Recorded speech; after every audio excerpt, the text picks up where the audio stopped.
Welcome to Standard Chartered Money Insights, a podcast series by Standard Chartered Bank that brings you market views and insights on the go. Welcome to Cut to the Chase. Today is Tuesday, the 7th of October.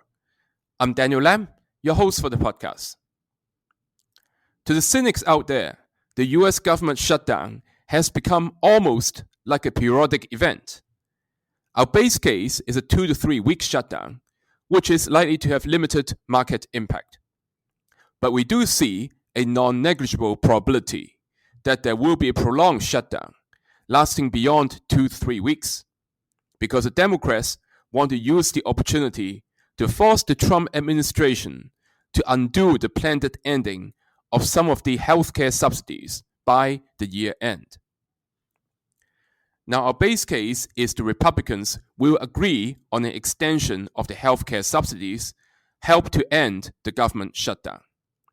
Any delay would give the Democrats a political win over the sensitive issue ahead of next year's midterm elections. But a shutdown lasting beyond 2 to 3 weeks can result in a potential hit to growth. There's also the issue that there will be an absence of clean macro data. The case in point is the holding up in the release of the September non-farm payroll. So investors would have to extrapolate macro views based on alternative data sources. So for example, they would have to make do with the ADP report for the non-farm payroll number. And that's not extremely reliable.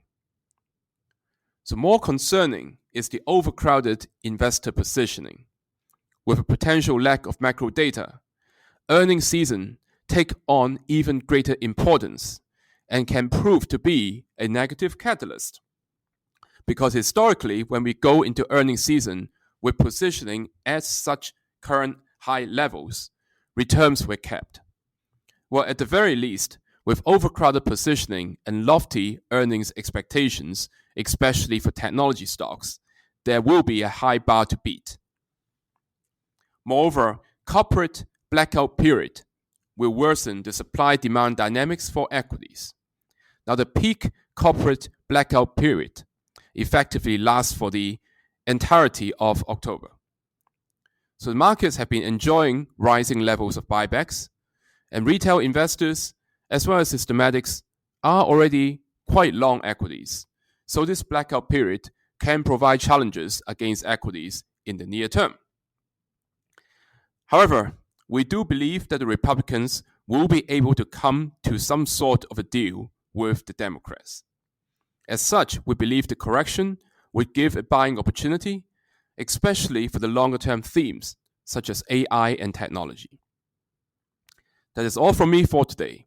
As always, if you enjoy this podcast, please don't forget to rate and like it. Thanks for listening, and we wish you a happy day ahead.